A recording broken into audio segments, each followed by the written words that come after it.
The stars looked cold and empty through the cracked window of Captain Minji's ship. She pressed her scarred hand against the glass and watched another space station refuse their docking request. The message was always the same: access denied. Move along. Behind her, the bridge crew worked in silence. Their twisted faces showed no emotion, but Mingi knew they felt the same crushing weight she carried. 300 years of wandering. 300 years of doors slamming shut. 300 years of being called the Cursed Ones. Captain called Jimin from his station. Half his face was covered in the thick, bark-like growths that marked their people. Food stores are down to 6 days. The children's section reports 12 more cases of malnutrition. Minji closed her eyes. 12 more. Yesterday it had been 8. The day before, 5. Their people were slowly starving, and nobody in the galaxy cared. The plague had taken everything from them centuries ago.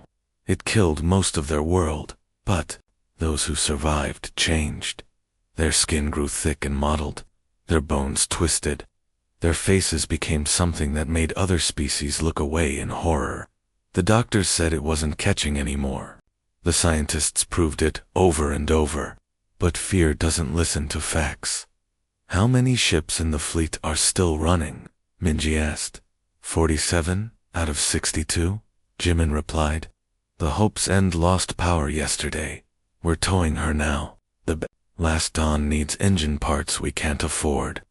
200,000 people, the last of the Cathara race, living in ships that were falling apart, eating food that was running out, hoping for kindness that never came. Mingi walked to her command chair. The leather was cracked and patched many times. Like everything else they owned, it was old and broken and barely working. She had been captain for 20 years now. Her mother before her had been captain for 30. The chair had seen 4 generations of leaders, all trying to find a home for their people. "Ma'am," said Hyeben from communications. The young woman's left arm was twisted at an odd angle, another gift from their cursed genetics. "I'm picking up chatter about a new species. Humans, they call themselves. From a planet called Earth. Another race that will slam doors in our faces," Minji said quietly. "Maybe," Hyeben said, "but they're new, really new, just got space travel a few years ago. Maybe they don't know about us yet." Minji thought about that. Every species in the galaxy learned about the Cathara eventually, usually as a warning. Don't trade with them. Don't help them. Don't even look at them too long. The Galactic Confederation made sure everyone knew the rules. But what if these humans were too new to know the rules? "Where are they?" Minji asked. 3 systems over. They have a mining station and some colonies. Small stuff. Nothing like the big civilizations. A mining station. That meant supplies, food, medicine, maybe even repair parts for their dying ships. Minji felt something she hadn't felt in years. Not hope exactly. Hope was too dangerous. But maybe a small chance. She looked around her bridge. Her people deserved better than this. The children in the lower decks deserved to grow up somewhere safe. The elderly deserved to die with dignity instead of wasting away in broken ships. "Set course for human space," she ordered. Captain Jimin said carefully, "What if they react? Like everyone else?" "Then we keep flying until our ships break down completely," Minji said. "But what if they don't?" The bridge went quiet. Everyone knew the odds. In 3 centuries of trying, not one species had shown them real kindness. The benthic order sometimes threw them scraps, but only when no one was looking. Pirates would trade with them, but only because pirates didn't care about anyone. But humans were different. They had to be different, because they were new. They hadn't learned to hate the Cathara yet. As their fleet changed course, Mingi thought about her daughter Sori, sleeping in the children's section. The little girl had been born in space and never seen a real world. She played with toys made from scrap metal and ate food that was barely enough to keep her alive. She asked questions about trees and rivers and things that existed only in old stories. Maybe the humans would let Sori see grass. Maybe they would let her run in open air instead of cramped ship corridors. Maybe they would see past the scars and twisted bones to the child underneath. Or maybe they would be like all the others. Maybe they would take one look at Sori's mottled skin and strange features and send them away. But they had to try. They always had to try. 3 days later, their sensors picked up the human mining station. It looked new and clean and full of life. Minji sat in her captain's chair and prepared to make the hardest call of her life. She would ask strangers for mercy. She would beg if she had to. Behind her, Hyeben opened the communication channel. Through the static, they could hear human voices talking and laughing. Normal sounds of normal people living normal lives. Mingi took a deep breath and began to speak. Commander Junho was drinking his morning coffee when the alarm started screaming. Red lights flashed across the bridge of the new dawn as his crew rushed to their stations. Through the wide windows, he could see the mining station spinning slowly against the star field. "Report," he called out, setting down his cup. "Unknown fleet approaching, sir," said Lieutenant Doyan at the sensor station. 47 ships, old designs. They're moving slowly, like they're having engine trouble. Junho frowned. This sector was supposed to be empty.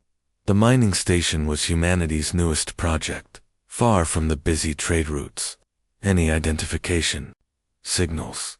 Coming through now, sir. Doyan's face went pale as he read his screen.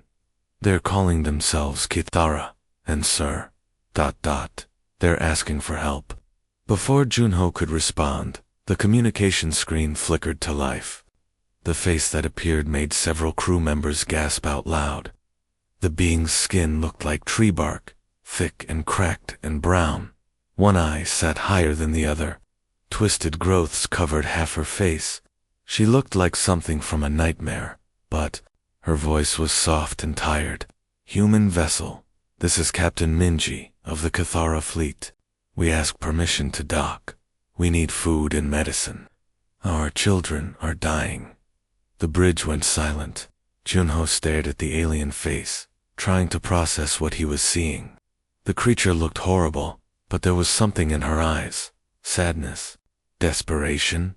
The look of a mother watching her child suffer. "Sir," whispered Ensign Nari, "should we contact Earth Command?" "We have families here," said another officer. "What if they're dangerous? What if whatever made them look like that is catching?" Junho held up his hand for silence. "Dr. Haj, report to the bridge immediately." While they waited, he studied the alien captain's face.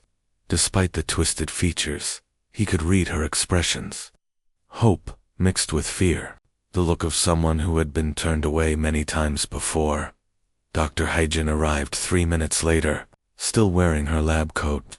She took one look at the screen and started working on her tablet immediately. "Fascinating," she murmured.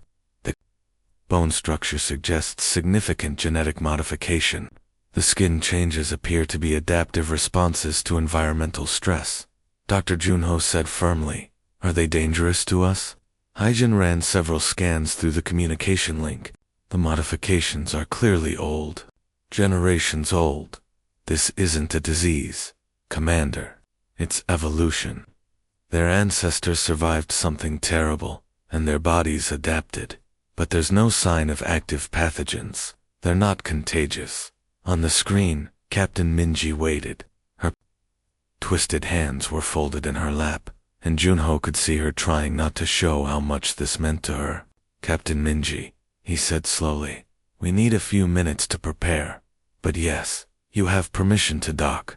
The change in her face was immediate. The alien captain's strange features softened, and tears began running down her scarred cheeks. "Thank you," she whispered. "Thank you so much." 2 hours later, Junho stood in the main docking bay watching the first Kithara shuttle arrive. The doors opened with a soft hiss, and Captain Minji stepped out. She was shorter than he expected, maybe 5 feet tall, and her movements were careful and slow. Behind her came others of her kind, all showing the same twisted features and bark-like skin. The human crowd that had gathered stayed back, staring. Some looked afraid, others seemed disgusted. But Junho noticed something else in their faces. Too, curiosity. These were colonists and miners, practical people who had seen strange things before. "Welcome to Kepler Station," Junho said, extending his hand. Captain Minji looked at his hand for a moment, as if she couldn't believe someone was offering to shake it. When she took it, her skin felt rough, but warm. "I cannot thank you enough," she said. "It has been a very long time since anyone welcomed us anywhere." Dr. Hyjin stepped forward with her medical scanner. "Captain, if you don't mind, I'd like to learn more about your people's condition. Maybe we can help." "Help?" Minji looked confused. "No one has ever wanted to help before. They usually just want us to leave." That afternoon, something beautiful happened in the station's main corridor. A group of human children, released from their lessons, encountered a group of young Cathera for the first time. The initial fear lasted about 30 seconds. Then Minho walked up to a Cathara girl about his age. "Does that hurt?" he asked, pointing at the growth covering half her face. "No," she said shyly. "It feels normal to me." "Cool. Want to see the game room?" Within an hour, human and Cathara children were playing together, their parents watching in amazement. The young ones didn't see monsters or cursed beings. They just saw other kids who wanted to have fun.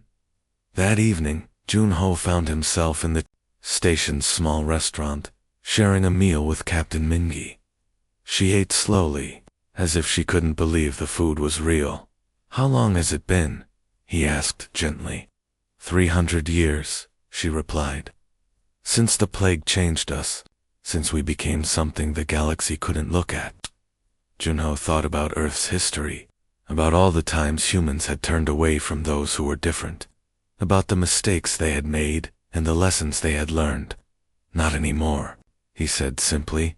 Captain Minji looked up from her plate, and for the first time in centuries, she smiled. The news traveled fast through the galaxy's communication networks. Within 3 days, every major civilization knew that humans had welcomed the Cathara in government halls and military headquarters across dozens of worlds. The reaction was the same: shock, disgust, and anger.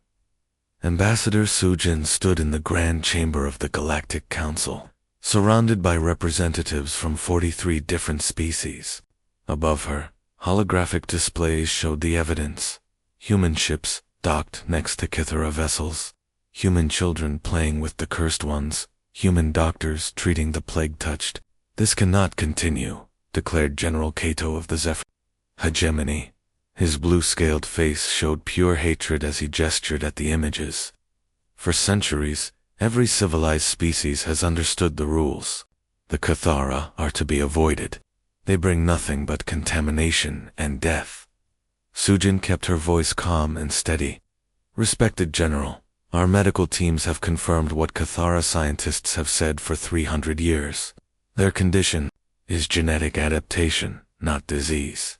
They pose no threat to anyone." A ripple of angry sounds filled the chamber. The hegemony controlled the most powerful military force in 3 sectors. Their word was law in hundreds of systems. They had built their empire by convincing other species that unity meant safety, and safety meant keeping the Cathara away from everyone else. "You are new to galactic civilization," General Kato said, his voice getting louder. "You do not understand the danger these creatures represent. They must be isolated. This has always been the way. Perhaps it's time to change the way." Sujin replied. The chamber exploded in angry voices.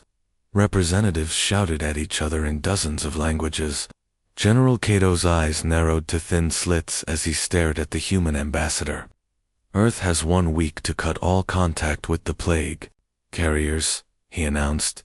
"If you refuse, the hegemony will take action to protect galactic security." Sujin gathered her papers and stood up. "Earth's answer is no. We will not abandon people who need our help just because they look different. She walked out of the chamber, while angry voices echoed behind her. The hegemony's response came faster than anyone expected. 3 days later, human merchant ships found their trade routes blocked by hegemony warships. The Soul's Pride, carrying medical supplies to a human colony, was stopped and searched for 6 hours. The Busan Dream, loaded with rare metals, was turned away from the Proxima station with no explanation. Captain Minjae, of the cargo ship Daegu's Hope, watched through his bridge windows as hegemony fighters surrounded his vessel. His ship was carrying food to the struggling colony on Kepler-7, where 3,000 human families were trying to build new lives. "Human vessel, prepare for inspection," came the cold voice over the radio. For 4 hours, hegemony soldiers went through every container, every storage room, every personal belonging of his crew. They claimed they were looking for contamination from the Cathara, but Minjae knew the truth. They were sending a message: stop helping the cursed ones, or suffer the consequences. Back on Earth, President Naeon called an emergency meeting. The hegemony controlled major shipping lanes that human colonies depended on. Without those trade routes, supplies would be cut off. People would suffer. "Maybe we should reconsider," suggested Defense Minister Ginwoo. "We barely know these Cathara. Are they worth risking our own people's safety?" Dr. Hyjin, who had returned from Kepler Station, slammed her hand on the table. "I've seen what they can do. Their biotechnology is incredible. They've solved medical problems in days that we've struggled with for years.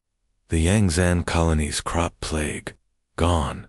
The genetic disorders affecting children on New Busan, cured. They're not just refugees we're helping. They're partners who can help us." "That's not the point," Jinwoo argued. "The hegemony has 100 times more ships than us. If this becomes a war, we'll lose." President Naeon was quiet for a long moment. Finally, she spoke. "Send a message to all human colonies. Tell them we stand by our decision. We will not abandon the Cathara." The hegemony's anger grew worse. More human ships were stopped and searched. Trade agreements were canceled. Colonies found their supply lines cut off. The pressure mounted every day, but something unexpected was happening on the human worlds where Cathara refugees had been allowed to settle. The strange aliens were sharing their knowledge freely. Diseases that human medicine couldn't touch disappeared overnight. Crop failures became impossible when Cathara biotechnology was applied. The partnership was proving more valuable than anyone had imagined. On New Seoul Colony, engineer Taijin watched in amazement as Cathara specialists taught his team how to grow living buildings, structures that could repair themselves, that could adapt to weather changes, that could produce their own power. Technology that the hegemony and other major powers had never developed. "Why are you sharing this with us?" he asked Captain Minji's science officer, a gentle Cathara named Yuki, whose face was covered in the familiar bark-like growths. "Because you were kind to us," she said simply. "Because you saw us as people, not monsters. This is how we say thank you." The final insult came when the hegemony attacked the civilian transport Incheon Star. The ship was carrying families to a new colony, including 300 children. Hegemony fighters claimed they were enforcing quarantine protocols. When they opened fire, there were no survivors. The news reached Earth within hours. President Naeon stood before the cameras, her face hard as stone. "The hegemony has crossed a line," she said. "They have murdered innocent families to punish us for showing kindness. This ends now." The galaxy held its breath, waiting to see what the newest species would do. Admiral Tyone stood on the bridge of the New Earth, humanity's newest warship, and made the announcement that would change galactic history forever. His voice carried across every human colony, every space station, every ship in the fleet. "As of today, humanity formally recognizes the Cathara as our allies. Any attack on them is an attack on us. Any threat to them is a threat to us. We stand together." Captain Minji received the message while her fleet was hiding in an asteroid field, near the edge of human space. For the first time in 3 centuries, her people had someone willing to fight for them. She wiped tears from her scarred face and gave orders that seemed impossible just weeks ago. All ships, move to formation. We're going to war. The transformation began immediately. Human engineers worked alongside Cathera biotechnicians to create something the galaxy had never seen before. The Cathara ships were alive, grown rather than built. Their hulls could heal damage, their systems could adapt and change, but they were fragile and slow. Human ships were tough and fast, built with solid metal and powerful engines. But when they were damaged, they stayed damaged until someone fixed them. Together, they became something new. Lieutenant Do-yoon watched from her fighter cockpit as the first hybrid ship emerged from the construction bay. The living steel looked like a Cathara bioship, but its organic curves were reinforced with human armor. Weapons that could think for themselves were mounted alongside human laser cannons. "It's beautiful," she whispered into her radio. "It's terrifying," replied her wingman. "The hegemony won't know what hit them." The test came sooner than expected. At the Meridian Gate, a crucial hyperspace junction that connected 12 star systems, a massive hegemony fleet was waiting. General Kato himself commanded from the flagship Dominator, surrounded by over 200 warships. The human alliance had 60 ships. "This is suicide," muttered Commander Junho, as he watched the enemy formation on his tactical display. "They outnumber us 3-1. Admiral Tyan smiled grimly. "Numbers don't tell the whole story anymore." The battle began when General Kato sent a final ultimatum. "Surrender the plague carriers, and we will let you live." "Our answer is the same as always," Taeyeon replied. "No." The hegemony ships opened fire first, sending waves of energy blasts toward the Alliance fleet. But something strange happened. The Cathera bioships released clouds of what looked like glowing dust into space. The particles spread quickly, covering the area between the two fleets. "What are they doing?" demanded General Kaito. His answer came when the first hegemony missiles hit the cloud. The weapons simply stopped working. Their guidance systems failed. Their engines died. The missiles drifted harmlessly through space like dead metal. "Impossible," breathed the hegemony admiral. Dr. Hijin, monitoring from the command ship, smiled as she watched her instruments. "The Kithara have released engineered organisms," she explained over the radio. "Microscopic life forms that eat electronic circuits. They're feeding on the enemy's technology." While the hegemony fleet struggled with failing systems, the Alliance ships moved forward. The hybrid vessels were incredible to watch. Their living hulls absorbed enemy fire and used the energy to power their weapons. When damaged, they simply grew new armor. Lieutenant Dayun found herself flying next to a Cathara pilot named Soren. His ship moved in ways that defied physics, twisting and flowing like water through the enemy formation. "How are you doing that?" she asked over the radio. "I am not flying the ship," Soren replied, his voice calm, despite the battle raging around them. "I am the ship. We are one." Dayun watched in amazement as Soren's fighter seemed to predict every enemy move. It dodged fire that hadn't been aimed yet, attacked targets before they appeared on sensors. The Cathara pilot had somehow merged his consciousness with his living ship. The tide of battle turned when Captain Minji's flagship, the Eternal Dawn, reached the center of the enemy formation. The massive bioship had been enhanced with human weapons and shields, making it nearly indestructible. But its real power was something else entirely. "All Cathera ships, prepare for neural link," Minji announced. Across the battlefield, Cathera pilots closed their eyes and let their minds join with their vessels. Suddenly, the bioships stopped moving like individual craft and began moving like parts of a single organism. They flowed around enemy fire, struck from impossible angles, and supported each other with perfect coordination. General Kato watched his fleet being torn apart by an enemy that moved like a living thing. His tactical computers couldn't predict their movements because they weren't following any known patterns. They were following instincts older than space travel. All ships, retreat. He finally ordered. The Battle of Meridian Gate lasted for hours. When it ended, the hegemony fleet was scattered and broken. The Alliance had lost only 3 ships, while the enemy lost 47. But more importantly, the rest of the galaxy had been watching. On worlds across dozens of systems, other species saw the impossible victory. They saw that the mighty hegemony could be defeated. They saw that the cursed ones and the newcomers had become something powerful and beautiful together. Rebellions began that very night. The Altarian Republic, oppressed by hegemony taxes for 50 years, declared independence.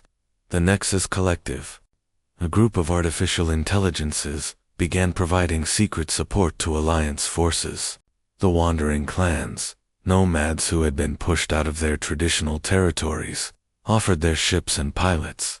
What had started as defending the outcasts was becoming a war for freedom itself. In her ready room, Admiral Minji looked at the star charts showing systems in rebellion across the galaxy. For the first time in centuries, her people weren't running, they were fighting back, and they weren't fighting alone. Tomorrow we move on, the hegemony's supply base at Vega Station, she told her human counterpart, Admiral Taiyun. He nodded. Together, she agreed. The war that followed changed everything. What began as humanity defending the Cathera became something much bigger, across the galaxy. Species that had lived under hegemony control for decades began to fight back. Admiral Junho stood in the command center of New Haven Station, watching reports come in from a dozen different battlefronts. The Altarian Republic had taken 3 systems. The Nexus Collective's AI ships were disrupting hegemony supply lines. Even the peaceful Benthic Order had started refusing to trade with hegemony worlds. It's spreading faster than we expected, said his communications officer. 17 species have declared independence this month alone. But the real change was happening right here on the station. Human and Cathara families lived side by side now. Children played together in the corridors. Scientists worked together in the labs. What had once seemed impossible was becoming normal. The final test came at the Battle of Azure Nebula. General Kato had gathered what remained of the hegemony's fleet for one last desperate attack. Nearly 300 ships surrounded the nebula, where the Alliance had established their main base. This ends today, Kato announced over open channels. Surrender now, and some of you may live. Admiral Mingi stood on the bridge of her flagship, looking out at the massive enemy force. Her bioship had grown and changed over the months of war. It was larger now, more complex, covered in living armor that gleamed like silver scales. Are you ready for this? Asked Admiral Tyone from his ship nearby. Minji smiled, her scarred features showing peace for the first time in years. My people have been ready for 3 centuries. What happened next shocked even the Alliance forces. Captain Minji closed her eyes and let her consciousness merge completely with her ship. But this time, she didn't stop there. Her mind reached out to every Cathara vessel in the fleet, connecting with their pilots, joining them all together. Suddenly, 47 bioships moved as one. They flowed through space like a school of fish, like a flock of birds, like something alive and thinking and impossible to predict. The hegemony's tactical computers went crazy trying to track them. Lieutenant Dayun, flying her fighter alongside the bioships, watched in amazement as they began to change shape. The vessels stretched and grew, connecting to each other with living bridges. Within minutes, the separate ships had become one massive organism floating in space. What is that? Whispered someone over the radio. Evolution, replied Dr. Haijin. From the command ship. They're becoming something new. The creature that had been 47 ships turned toward the hegemony fleet. It moved slowly, gracefully, like a whale swimming through deep water. Energy weapons bounced off its living hull. Missiles were absorbed and converted into food for its growth. General Kato ordered every ship to fire at once. The space around the creature lit up with explosions and laser beams. But when the light faded, the organism was still there, larger than before. Then it began to sing. The sound came through every radio, every communication system, every piece of electronic equipment in both fleets. It was beautiful and terrible and sad all at once. It was the voice of a species that had suffered for 3 centuries, that had been rejected and hated and driven to the edge of extinction. But it was also the voice of hope. One by one, ships in the hegemony fleet stopped firing. Their crews listened to the song and remembered things they had forgotten. Kindness, compassion, the idea that being different didn't mean being wrong. The first ship to surrender was a hegemony cruiser called Iron Justice. Its captain, a young Zephyrian named Vale, sent a simple message: "We want no more part in this." Others followed. Within an hour, half of Kato's fleet had either surrendered or simply left the battle. The general found himself commanding a force that was falling apart around him. "This is not how it ends," he screamed over the radio. "We are the hegemony. We bring order to the galaxy." "No," replied Admiral Minji, her voice coming from the giant creature that floated peacefully in space. "You brought fear. That time is over." The war ended not with a final battle, but with a choice. General Kato, alone in his command ship, with only a handful of loyal vessels, had to decide whether to keep fighting or accept that the galaxy had changed. He chose to run. 2 years later, Ambassador Sujin stood in the same chamber where the Galactic Council had once condemned humanity for helping the Keith. But the Council was different now. Representatives from dozens of new species filled the seats. The hegemony's chair sat empty. "The new Galactic Commonwealth recognizes the right of all species to exist with dignity," she announced. "We judge beings by their actions, not their appearance. We stand together, or we fall apart." In the gallery above, human and Cathara children watched the ceremony. They had grown up together, played together, learned together. To them, the idea that anyone had ever been considered too different to help seemed crazy. Admiral Mingi now, serving as head of Commonwealth Defense, walked with Admiral Junho through the gardens of New Haven Station. The plants around them were a mixture of earth flowers and Kithara bio trees, creating something beautiful that neither species could have made alone. "My daughter asked me something yesterday," Minji said, watching human and Kithara children chase each other through the flowers. She asked why anyone would want to be alone when being together was so much better. Juno smiled. "What did you tell her?" "That some people have to learn the hard way. But most people, when given the chance, choose kindness. Above them, ships." From dozens of species came and went from the station.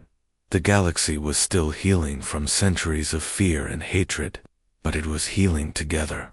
One small act of kindness at a time. The universe had learned a simple truth: the greatest strength comes not from standing alone, but from standing with those who have nowhere else to turn.